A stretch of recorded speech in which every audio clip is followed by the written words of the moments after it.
Sudah sunnah orang berjuang, mengembala dan berkelana, miskin dan papa jadi tradisi, berenggang dengan anak dan istri. Sudah alami alami alami, ilahi ilahi ilahi, tibun nabawi, tibun nabawi.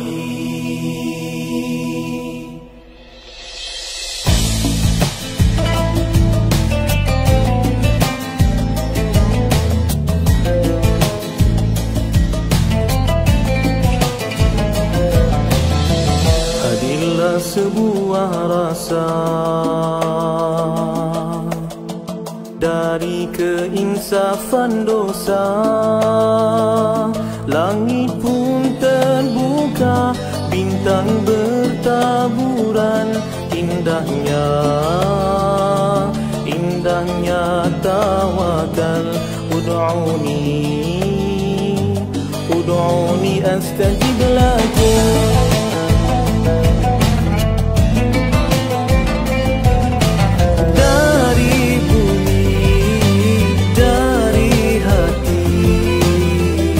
Penawar al-wahidah, halalan tayyiban. Ya Syafi, ya Syafi, ya Syafi, anta Syafi. Ya Syafi, ya Syafi, ya Syafi, anta Syafi. Ya Ilahi, ya Ilahi.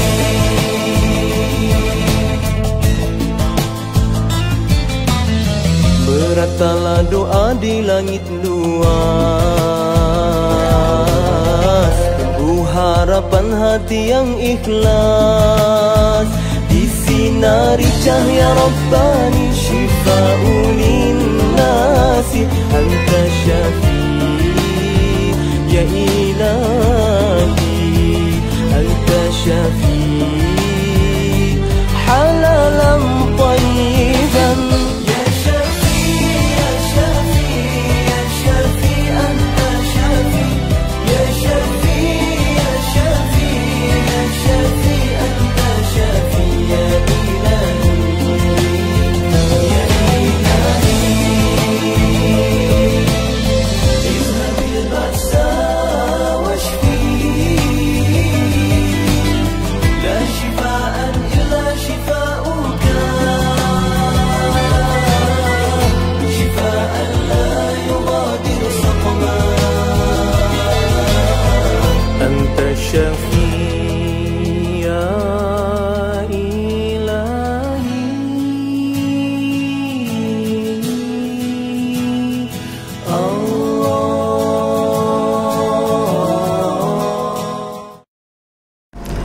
Assalamualaikum warahmatullahi wabarakatuh. Alhamdulillahirabbil alamin, wassalatu wassalamu ala asyrafil anbiya'i wal mursalin Sayyidina Muhammad wa ala alihi wa sahbihi ajma'in. Alhamdulillah, bersyukur pada Allah Subhanahu wa taala kerana hari ini Pak Haji bersama lagi bapa ibu tuan puan dalam program bersama dengan kuliah kita. Alhamdulillah, syukur ya. Dan kita mengalu-alukan pertanyaan ya, yang mana pertanyaan bila dihantar nanti kita akan cuba jawab di sini. Bahawa Pak Haji lihat ada baiknya kita berdiskusi juga sedikit tentang pengalaman menggunakan herba ni. Bukan hanya sekadar kita tahu cara guna, tapi kita tahu cara ataupun kesan sebaliknya selepas kita guna. Itu juga sangat baik ya. Baik, pada hari ini kita mulakan perbincangan dengan ada satu pertanyaan yang dihantar ke sini bagi seorang yang telah mencuba SJ2 kepada anaknya yang demam. Anaknya demam mendadak, tiba-tiba dia bagi SJ2, tiba-tiba muntah. Muntah pula. Jadi macam mana ya? Macam mana caranya? Baik, Masya Allah. Harus kita ingat ya, bahawa ketika kita memberikan sesuatu herba pada anak-anak lah khususnya, kadang-kadang anak-anak ni dia susah untuk nak menerima. Bila dia fikir herba, dia nak muntah. Itulah di antaranya. Jadi oleh sebab itu kena, kalau SJ2 ini boleh diseduh di dalam air. Jadi berartinya kita ambil gelas begini ya, gelas begini, kita bukakan kapsulnya, 2 kapsul, lalu kita tuangkan air panas, kita tutupkan dia ya, kita tutupkan dia. Jadi bila kita tutupkan itu, jadi dia akan menyebabkan apa? Dia meruap tetapi uapnya tidak keluar. Ya, bila dia meruap dan uapnya tidak keluar, dia menyebabkan maka dia akan keluar semua hasiat-hasiat yang ada pada daun tersebut. Macam ni maksudnya Pak Haji macam tu.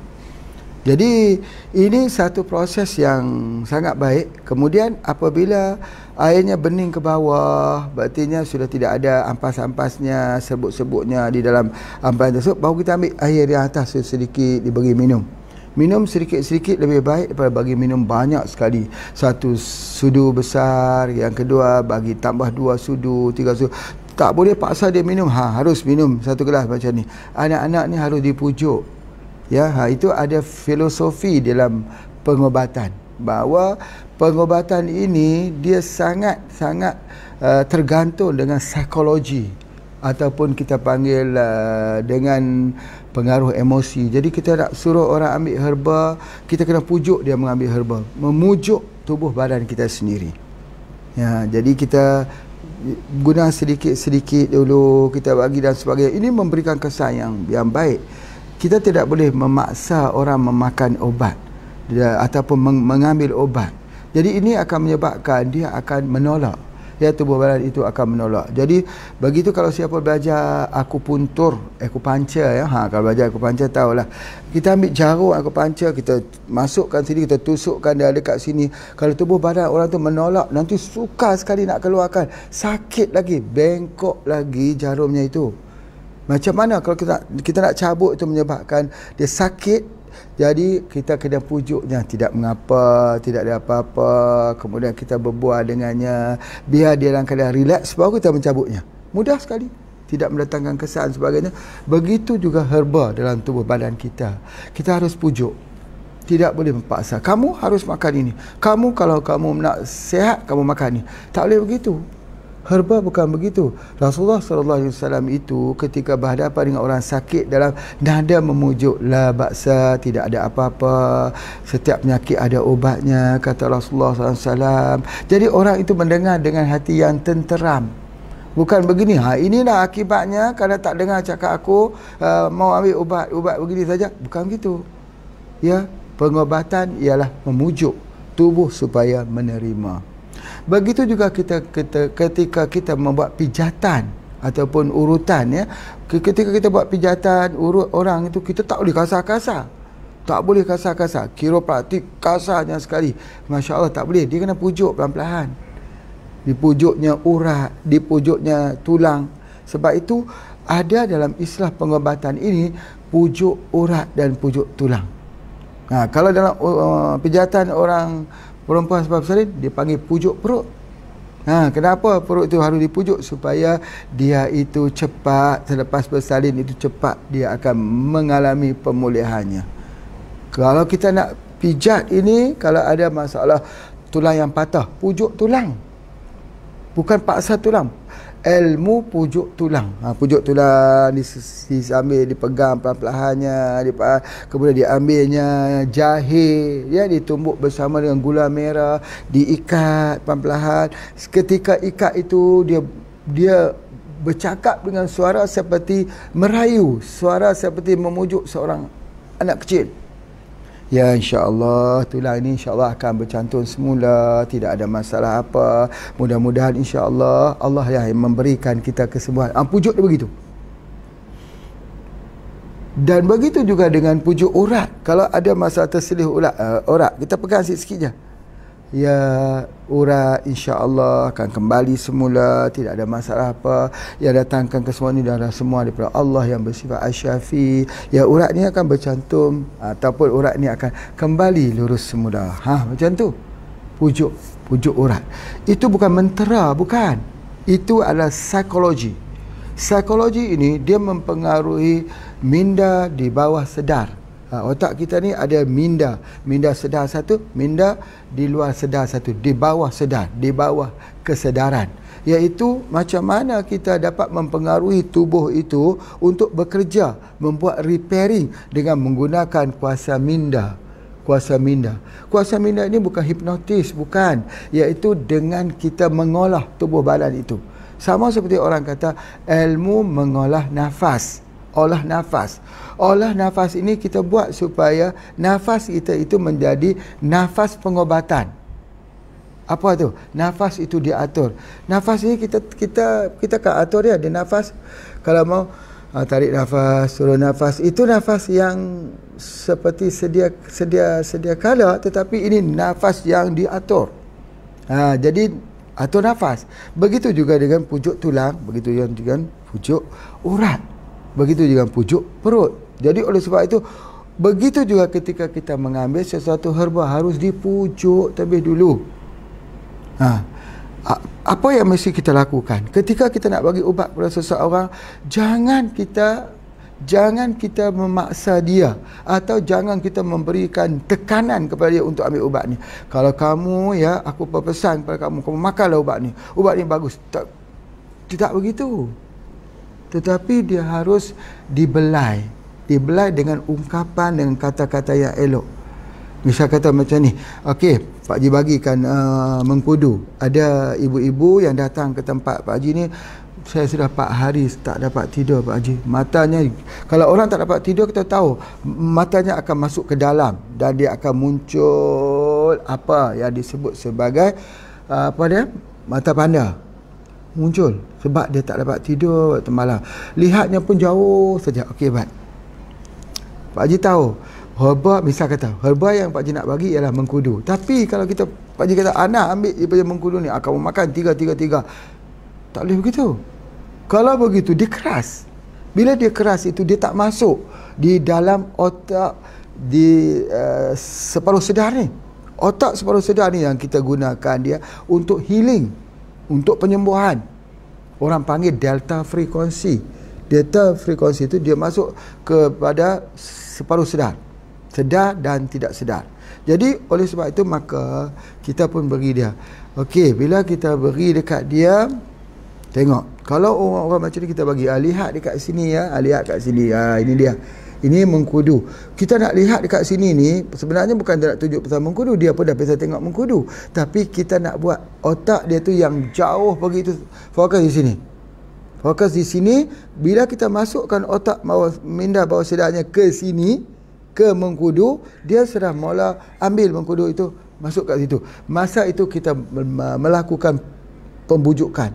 Apa yang kita lakukan pembujukan ni? Kata, insya-Allah Pak Haji doakan mudah-mudahan malam ni mengantuk dan boleh tidur. Mengantuk dan boleh tidur, insya-Allah. Ambil herba ni. Ingat, 3 pagi, 3 petang, 3 malam. Ketika malam kita ambil, minum air hangat, air suam, insya-Allah. Jadi bila kita buat di situ, kita telah bagi satu stigma, kita telah masukkan satu disk kita di bawah minda, di bawah sedar. Jadi orang tu ambil, dia ambil langsung. Bila dia ambil sini, sebab dia sudah fikir, aku ambil, aku akan mengantuk, aku akan ambil, aku akan mengantuk. Padahal belum lagi bereaksi mengkudu tu, baru ada di dalam satu yang dia faham. Jadi bila dia faham, dia akan mengantuk, dia ambil, dia terus jadi mengantuk. Herba tak berkesan lagi ni. Mengantuk tu bukan pada herba, tetapi mengantuk tu daripada peranan minda di bawah sedar ini. Inilah yang membuatkan orang itu mempunyai will power, dia panggil will power. Jadi apa dia tu? Mempunyai tenaga dalaman. Ini bukan belajar tenaga dalaman pula. Nanti ingat, Pak Haji ajar tenaga dalam pula kan? Bukan. Ini nak bagi tahu psikologi, bagaimana otak ni mempengaruhi kita, ya. Jadi oleh sebab itu, maka dia mewujudkan will power, iaitu apa dia? PD, percaya dia. Iaitu pengobatan itu kita ajak disambung dengan Allah yang mendatangkan rasa ngantuk pada kita. Allah yang mendatangkan rasa ngantuk. Jadi ketika kita menerangkan kepadanya, masukkan unsur PD situ, percaya dia. Allah yang memberikan kita rasa ngantuk. Ibu, Allah itu tak pernah tidur pada waktu malam. Itu membuatkan dia satu punch dekat mana? Dekat hati dia, dekat minda bawah sedar dia. Punch. Allah itu tak pernah tidur pada waktu malam, dan Allah itu tidak tidur pada setiap waktu. Bukan hanya tak tidur, tidak pernah diserang rasa ngantuk. Ya. Jadi oleh sebab itu, maka ketika kita sebut begitu, dia sudah lihat, oh Allah, ya Allah tak tidur. Kalau kita kata kita tak tidur, Allah pun tak tidur juga. Tetapi Allah jadikan tidur sebagai rehat pada waktu malam. Maka kita sudah memberikan satu input kepada dirinya untuk dia bersiap sedia untuk tidur. Jadi ketika dia dapat waktu malam tu, dia dapat kelembutan. Kelembutan bahawa Allah tak tidur, tapi Allah inginkan aku tidur. Dia akan dapat kelembutan itu. Maka pada ketika itu dia punch di hati dia, di minda, di bawah sedarnya itu, maka tiba-tiba dia jadi ngantuk. Ngantuk ini bukan lagi berasal daripada mengkudu, tapi mengantuk itu datang daripada minda di bawah sedar. Kemudian barulah mengkudu ini dia akan bereaksi, mendatangkan melatonin. Melatonin itu akan datang rasa ngantuk yang dan dia pun tidur. Tetapi kalau kita bagi mengkudu saja, tetapi kita tak buat minda di bawah sedarnya itu bersiap sedia, inilah kesalahan besar perawatan yang ada pada hari. Tidak holistik. Tak holistik, keras kasar. Bila keras dan kasar ini, dia tak bisa untuk mempengaruhi tubuh badan yang halus. Jadi ya, mengkudu kita guna, betul. Nabi kata tentang tawakal, ikatlah untamu, kemudian kamu bertawakal. Beri obat mengkudu, kemudian kamu bertawakal. Tawakalnya beritu, apa dia? Tawakal itu memberikan dia kepada suatu masukan, input positif, percaya dia, dan akhirnya hasil daripada percaya dia, maka dia mempunyai keyakinan dirinya sendiri, percaya diri, aku bisa tidur malam nanti.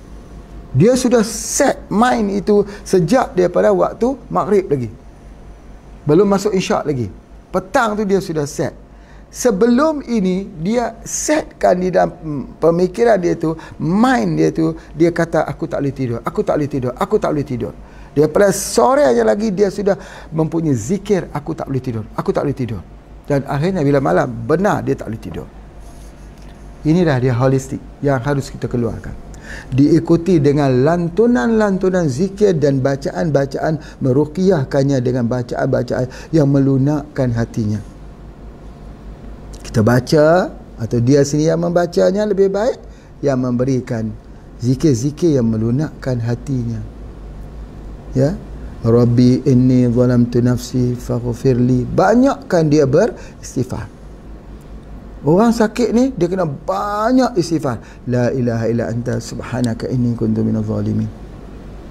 Dia kena baca penghulu istighfar. Allahumma anta rabbi la ilaha illa anta khalaqtani wa ana abduka wa ana ala ahdika wa wa'dika mastata. A'udzu bika min syarri ma sana'tu. Abu laka bi ni'matika alayya wa abu bi dzambi faghfirli fa innahu la yaghfiru dzunuba illa anta. Baca doa-doa yang istighfar. Astaghfirullah rabbal baraya, astaghfirullah minal khotaya. Minta kepada istighfar, banyak kepada mengkoreksi diri, maka dia membetulkan minda di bawah sedar itu. Tapi kalau dia side kepada menyalahkan orang lain, ni aku tak boleh tidur, orang buat. Aku tak boleh tidur ni sebab itulah, inilah sebagainya. Itulah Bapak Haji sebut. Atau sebab tak boleh tidur tu banyak sangat fikir bagaimana akan terjadi nasibku, alangkah malangnya diriku, alangkah ruginya aku, kenapa aku dilahirkan. Dia akan kena penyakit tak boleh tidur. Islam bukan ajar kita merintih begitu. Islam bukan ajar kita untuk berfikir begitu. Islam mengajar kita bertawakal kepada Allah, menyerah diri kepada Allah, surrender dengan Allah. Jadi oleh sebab itu, maka itulah namanya pengobatan. Bagi menjawab soalan yang pertama yang mengatakan bagaimana anak itu muntah. Muntah ialah reaksi penolakan tubuh badan. Muntah. Kita pun kalau kita marah pada orang, kita tengok orang tu kita muntah. Wa na'udzubillah, jangan ada lah pula orang tengok muka Pak Haji nak muntah, aku tengok muka Pak Haji aku muntah sebagainya. Tak boleh, muntah tu rasa marah. Tengok dia rasa nak muntah. Ada begitu. Kalau fikir tentang orang tu, itu kita lihat tengok muka pun kita tak gembira dah. Bukan sebab muka itu ganteng atau cantik, bukan. Kalau ganteng pun kalau tengok dia tu menduka citakan. Satu. Yang kedua, kalau kita lihat, kalau kita ingat, tadi kita lihat, kita rasa marah. Kita lihat, kita rasa benci. Ini kita ingat, kita rasa benci. Kita ingat, kita rasa marah. Ini menyebabkan kita punya tubuh badan kita drop. Sistem imuniti kita jatuh. Tapak tangan kita ni, telapak tangan kita dalam ke bawah. Sebab apa ni? Bahagian tapak dalam ni, imuniti kita rendah. Ni, dalam ke bawah ni. Itu adalah antaranya. Sebab apa? Sebab ingat tak elok, ingat negatif, ingat yang benda-benda yang tidak gembirakan. Baik, kalau begitu kuncinya pengobatan holistik ni Pak Haji nak bagi rahsia dia. Rahsia pengobatan holistik. Boleh tidur insya-Allah. Apa dia? Yang pertama, kita buat supaya semua orang gembira. Buat bagi semua orang gembira. Jadi macam mana cara nak buat orang gembira ni? Okey. Misalnya hari ni, ini sebagai contoh saja, bukan tujuan nak cerita-cerita, ni sebagai contoh. Pak Haji lihat hari ni ada orang yang datang ke sini, orang kampung. Orang tu orang susah lah datang dekat sini. Duduklah di bawah pokok manggis di bawah sini. Pak Haji berfikir daripada jauh, lihat daripada jauh ni, bagaimana nak gembira orang ini? Macam mana? Cara dia adalah baju-baju Pak Haji yang dah terpakai tu. Kenapa tak bagi baju baru? Baju tu ya ada. Bagi tahu dekat teman-teman, tolong sampai kepada mereka Pak Haji nak bagi baju ni. Tapi masih elok. Nah, bagi baju ni. Dia Allah, apa dia punya perasaan? Orang kampung, perasaan dia apa? Pak Haji bagi ni. Subhanallah. Pak Haji nak bercerita ada satu hal. Masya-Allah. Kalau kita fikir begini, bagaimana cara buat bagi orang gembira, nanti Allah akan buat kita jadi gembira. Kalau kita fikir cara menyakitkan, tengok orang sakit, kita akan jadi sakit. Jadi sebab itu ulama-ulama kata, kalau kita marah pada seorang, bagi hadiah dekat orang. Bagi hadiah kepada orang tu untuk membuang dia punya perasaan itu. Itu adalah salah satu sebabnya penyakit berada dalam tubuh badan kita. Darah tinggi, tak puas hati. Tak puas hati apa? Allah, Pak Haji, tak puas hati saya, Pak Haji. Kenapa ni? Marah. Apa dia? Saya punya tanah saya itu diambil orang sekaki untuk buat jalan. Astaghfirullahaladzim. Kenapa nak marah? Orang buat jalan raya untuk orang umum, bahagialah. Bukan sekaki. Kalau 10 kaki pun ambil lah. Sebab dia jadi amalan di akhirat kelak. Jangan sampai sekaki itu jadi merosakkan tubuh badan kita. Itu punca penyakit. Penolakan. Tolak ini. Sebab itu bila kita baca Al-Barik. Ya, itu. Ketika kita minta Allahumma ya barik, ya barik, ya barik, ya barik. Ya Allah, wahai Tuhan yang Maha Pengatur. Tuhan yang Maha Pengatur. Kita minta supaya hidup kita yang atur ialah Allah. Kemudian kita ikut sajalah. Kita usah dan Allah atur. Masya Allah. Kalau ini yang boleh kita lakukan, Masya Allah, sebagian besar penyakit kita itu hilang. Namanya holistic healing. Itu di antaranya. Baik, kita tengok pada soalan yang kedua. Masya Allah ya, hari ini Pak Haji bercakap sikit tentang holistic healing ya. Maaf ya. Jadi holistic healing kena kita latih ya, berfikir yang jernih-jernih gitu. Bagainya. Yang kedua ya, ini ada satu pertanyaan. Dia kata, Assalamualaikum, nak tanya, kalau orang yang ada masalah prostat tak boleh tak ambil syak dan probumin kerana terdesak sangat sebab ayahnya bangun waktu pagi nak kencing, tak boleh. Ni betul ni. Oh subhanallah.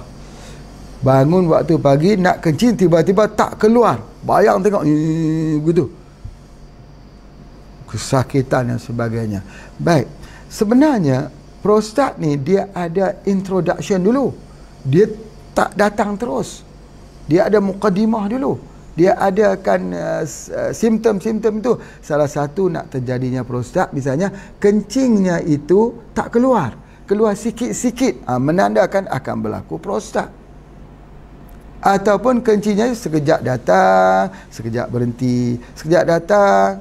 Ataupun dia datang, dah habis dah, bangun, terkencing lagi. Itu prostat. Ciri-ciri prostat dekat situ, pembengkakan kelenjar prostat yang ada hubungan dengan air kencing. Yang tidak lawas, yang lawas kemudian dia terhenti, lepas tu keluar lagi. Semuanya itu membayangkan prostat. Untuk lelaki saja. Baik, bila kita katakan prostat ini, maka pengobatannya insya-Allah sudah tersedia. Tidak perlu risau dan tak perlu melakukan operasi. Kalau pergi ke rumah sakit, dia masukkan tiup kat situ, selang dekat situ supaya kencingnya tidak tertutup di situ. Sakit juga nak masuk di situ, masya-Allah. Sakit. Jadi dalam pengobatan kita sudah ada. Apa dia? Yang pertama ialah pengobatan yang terbaik ialah pokok tutup bumi. Elephantompus camber. Pokok tutup bumi ini ialah pokok tutup bumi atau pokok tapak leman. Yang kita keluarkan produk yang kita namakan Fisalin B. Ini untuk kegunaan long term. Supaya apa? Supaya dia tidak jadi prostat lagi. Itu yang pertama. Yang kedua kita menggunakan shark catalyst.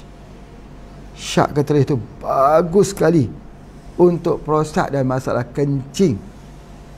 Laki-laki kah, perempuan kah ada masalah kencing ya, yang tidak lawas, itu dia shark catalyst kita. Terbaik. Ini telah Pak Haji tulis dalam Jawi Medherb dulu lagi dah. 10 tahun dahulu ceritanya. Dan pada hari ini pun ketika Pak Haji buka perawatan di Yad ini, Pak Haji bagi orang yang ada masalah kencing tu, alhamdulillah. 1 minggu dia datang semula, dia kata alhamdulillah Pak Haji dah sembuh dengan izin Allah. Syukur. Ini berartinya yang dahulu sampai sekarang betul-betul berkesan. Jadi itulah yang Pak Haji katakan, kalau ada siapa-siapa besok nak buat perawatan sungguh-sungguh, nak buka klinik, tapi mesti buka klinik dulu. Kalau belum buka klinik, janganlah hadir dulu. Buka klinik dulu. Dia nak memperkasakan kliniknya. Datang dari sini, Pak Haji tulis resep dia. Resep menggunakan apa? Sakit macam ni guna apa? Sebab apa? Di sini banyak pasien-pasien penyakit-penyakit yang direkodkan. Lepas kita bagi dia jadi macam mana? Lepas kita bagi dia jadi macam mana? Jadi kita kena faham itu. Supaya kita dah terangkan. Misalnya apa? Misal contoh. Kalau orang tu ada darah tinggi, kencing manis, ada gout, ada asam urat, ada macam-macam sakit tu, dia dah terbiasa dengan ubatan kimia. Maka kita kena sebut dekat dia, dia kena melalui satu waktu dia sakit. Dia nak buang balik kimia tu. Supaya dia bersiap sedia dalam pemikirannya. Supaya dia tak berpatah balik kepada kimia. Nanti kalau kita tak beritahu, dia tak bersiap sedia. Bila dia tak bersiap sedia, bila dia sakit, dia akan kembali semula kepada kimia. Itu yang pertama. Jadi nak cerita ni dia perlu pengalaman. Pengalaman ini kita berkongsilah, nanti datang ke sini. Tapi kena buka klinik dulu, kena buat permohonan dulu. Bila dah diluluskan permohonan, baru datang ke sini. Ada waktu belajar dia. Waktu belajarnya. Dan di sini kita tidak ada kedekut ilmu. Kita tak simpan ilmu. Di sini kita ajar sebab ilmu tu dapat tolong orang. Jadi itu adalah di antaranya. Itu yang Pak Haji nak sebutkan. Jadi oleh sebab itu, kalau orang itu baru ada tanda-tanda, boleh kita guna syak, boleh kita gunakan Fisalin B. Tapi macam mana kalau pagi itu tiba-tiba dia kencing tak boleh, bagaimana? Yang ni yang agak sikit sukar ya. Sebab prostat itu sudah kembang, sudah besar dan sebagainya. Jadi cepat-cepat kita pada ketika ini, kita ambil sesuatu yang mendinginkan. Apa dia pada sesuatu yang mendinginkan, yang Pertama, kita kena ambil daripada anti-rats. Kita buka anti-rats ataupun ambil anti-rats tu, baik kita buka ya, buka dalam ini, tuang air, bagi dia mendak, kita minum. Bismillahirrahmanirrahim, minum. Ya, insya-Allah dia akan terbuka sedikit-sedikit dan boleh kencing sedikit-sedikit. Bila sudah mula boleh kencing sedikit-sedikit, cepat-cepat cari Fisalim-B dan Syak Katilak. Syak Katilak Malaysia ke Indonesia? Malaysia juga bisa, Indonesia juga bisa, insya-Allah. Ini sangat penting ya, tolong ambil perhatian. Jadi alhamdulillah. Jadi oleh sebab itu maka masalah prostat ini, masalah prostat ni biasanya berlaku pada lelaki yang sudah berusia 50-an ke atas, dah mula berlaku masalah prostat sebahagian besar ya. Jadi oleh sebab itu maka mereka yang ada masalah prostat ni, maka Pak Haji cadangkan ya, sebelum jadi serius, ambillah daripada Syak Katilak. Sangat baik. Itu digunakan bersama dengan Fisalim-B. Fisalim-B itu okey, baik. Tentang Fisalim-B ini kita guna daripada pokok tapak leman. Pokok tapak leman ni juga disebut sebagai ginseng. Ginseng. Dia sebenarnya bukan ginseng, dia adalah disebut istilahnya ginseng. Baik.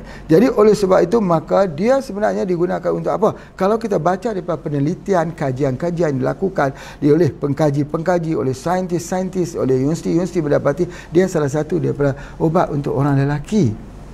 Dia sebenarnya dia bersifat diuretik, mudahkan kencing, pecahkan batu karang. Ini telah Pak cerita dulu bagaimana pokok ni direbus di dalam air kelapa dan diberi minum. Sangat-sangat bagus. Jadi oleh sebab itu kita kalau sudah umur 50-an ke atas, ambil saja pokok ini, kapsul Fisalin ini dengan syak ni, ambil untuk amalan. Untuk apa? Jangan terjadinya prostat. Itu je. Kalau terjadinya prostat sakit tu, kita nak kena masuk selang. Oh, sakit tu. Subhanallah. Jadi itu adalah di antaranya. Okey, kemudian Fisalim-B itu untuk apa lagi? Fisalim-B itu adalah untuk ketumbuhan dalam rahim. Ada fibroid, ada cyst, ada kista. Ya, masya-Allah ya, ada juga di kalangan kita yang datang ke sini kistanya sudah besar. Cystnya sudah besar.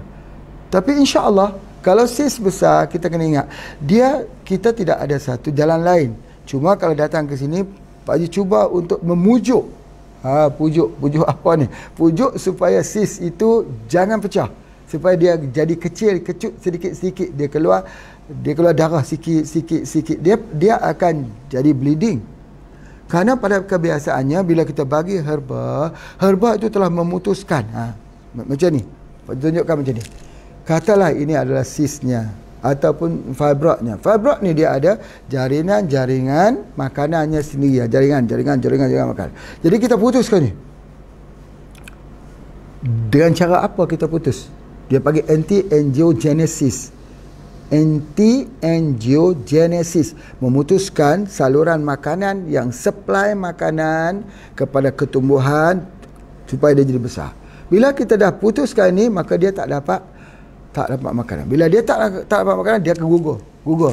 Bila dia gugur itu kadang-kadang tak sedar seorang wanita itu dia makan herba, dia pergi ke kamar kecil, gugur. Bukan gugur lah, dia keluar benda tu, keluar. Subhanallah, Pak Haji pernah dihantar, dia kata Pak Haji keluar macam sebesar bola takraw. Bola takraw itu main bola takraw tu. Macam tu, besar tu. Itu. Ini adalah ada 12 cm, ada 14 cm, gugur. Bila dia keluar tu, alhamdulillah dia rasa ringan. Selama ni dia bawa, ya Allah, beratnya, susahnya, dia rasa ringan saja. Tapi dia jadi bleeding. Bahaya ni bleeding. Takut darah keluar non stop. Macam mana cara kita nak bagi supaya dia henti bleeding dan darah tak kurang? Ada dua. Yang pertama, kita cepat-cepat ambil HB produk kita, HB kapsul. Yang kedua, kita ambil spirulina standby. Yang ketiga, kita siapkan moringa. Kita standby ni sebab darah harus diganti dengan satu sumber yang boleh mendatangkan darah semula. Spirulina terbaik, moringa terbaik. HB terbaik menggunakan pokok bayam berduri, Amaranthus spinosus. Jadi oleh sebab itu bila kita gunakan itu, maka dia itu.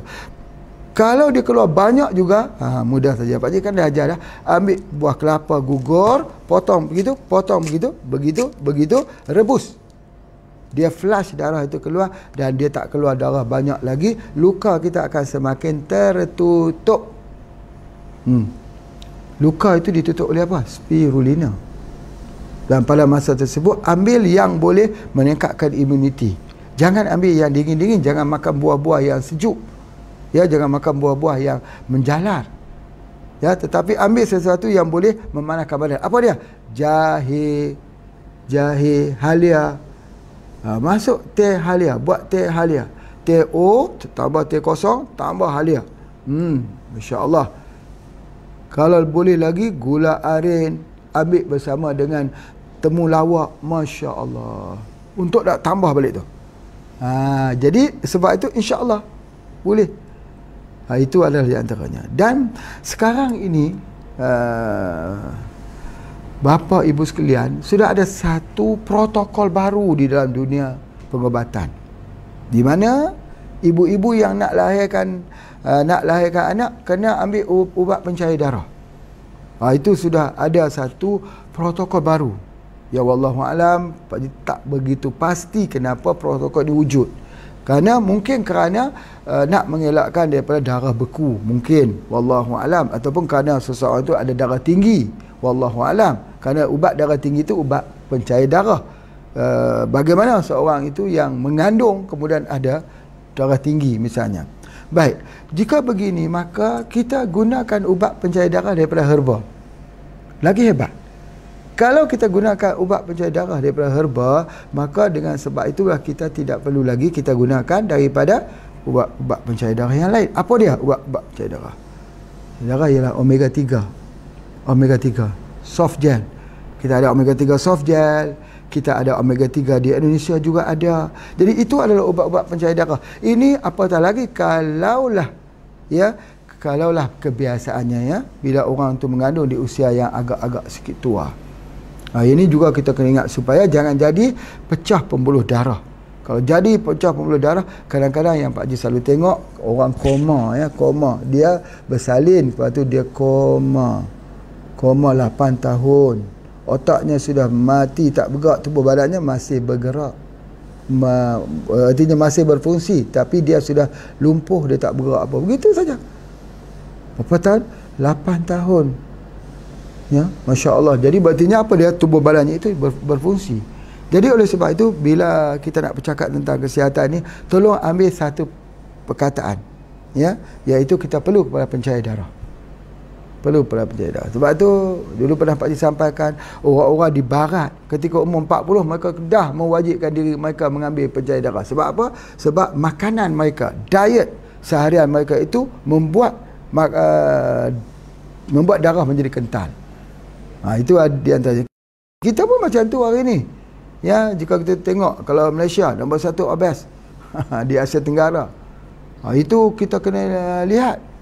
Begitu di Indonesia nombor 4 ataupun nombor 5. Jadi oleh sebab itu apa yang Pak Cik nak sebutkan ni, obes itu dia cenderung kepada nak jadi darah kental.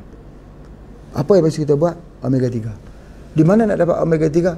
Kapsul omega 3. Kalau tidak terdapat dalam kapsul omega 3, di mana? Dalam minyak zaitun. Atau apa? Kita ambil dalam minyak-minyak yang lain yang mempunyai omega 3 yang cukup tinggi. Kalau kita tak mau itu, ambil saja BCO plus dengan albumin, dengan ikan haruan. Masya Allah. Boleh juga guna minyak habatus sauda. Kita boleh gunakan itu semua adalah untuk mencairkan darah kita. Yang penting darah tak boleh kental. Darah kental, oksigen tak boleh bawa, nutrisi tak boleh bawa, hormon tak boleh bawa, racun tak boleh dibuang keluar. Itu darah kental. Jadi kita rawat dia, ya, kita rawat dengan menggunakan herba kita.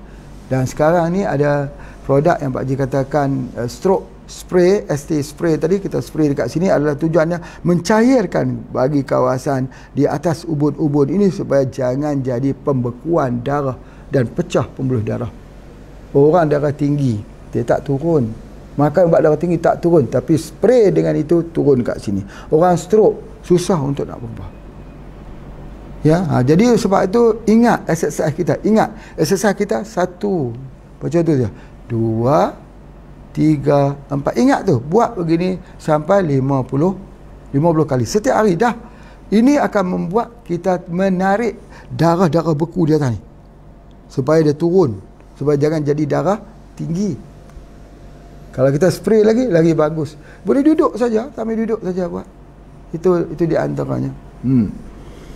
Jadi kita bukan hanya sekadar ubat, tapi perlu kepada riyadhah dan perlu kepada pengamalan holistic healing, menguasai minda di bawah sedar dan juga menguasai menguasai ilmu psikologi supaya kita memberikan rasa percaya dialah yang maha penyembuh, percaya bahawa dirinya akan sembuh dengan izin Allah dengan mengambil herba-herba ini. Masukkan perkataan itu, masukkan elemen itu dalam pemikirannya. Ketika dia ambil herba ni, dia akan mendapati herba ni sangat-sangat berkesan. Lagi besar kita boleh masuk di dalam pemikiran pesakit, maka lagi besar dia akan berubah. Masya Allah. Sebab itu kadang-kadang minta maaf lah ya, kadang-kadang Pak Haji ambil yang spray ni, pergi spray. Dia kata saya tak boleh angkat tangan, katanya saya tak boleh angkat tangan.